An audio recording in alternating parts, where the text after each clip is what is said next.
So there's the AT&T store where I just had a divine encounter, and I want to start recording these.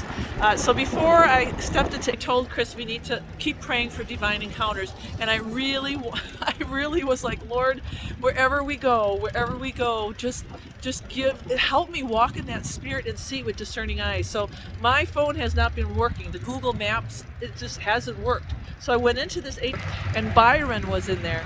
Now Byron started taking care of my phone. He couldn't get it, and he couldn't figure out what was wrong. And so, I'm chit-chatting with him, and I told him I was a medical missionary, and I said, there's my friend actually helps me with, he was asking about the plan and everything, and he couldn't figure out. So then I told him, I said, you know what? I'm going to pray. So I prayed right there in front of him at the store, and he didn't say anything. And then when I got done, he told me that he had been raised. Because I asked him, I said, "Are you a believer?" And he's like, he says, "What does that mean?" I said, "Do you know the Lord? Do you know Jesus?" He says, "Well, I'm more spiritual." And I said, "Okay." He said, "I was raised Catholic," and he said it wasn't good. And I said, "Oh, I'm really sorry about that. I was raised loosely Catholic."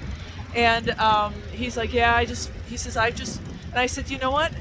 It's all right. It's all about having that relationship with Jesus."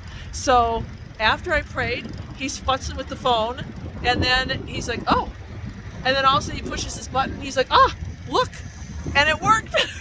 And I'm like, God just used you as a vessel. And he didn't know what to say. "I got to give you something." He said, "No, I don't need anything." And I said, "Yeah, you do."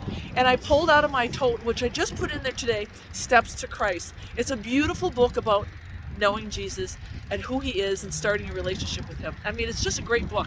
So God, a Steps to Christ, and he got to see how God used prayer works. So there we go, AT&T, the beginning of our trip over to Tennessee. Share that with you guys. God bless.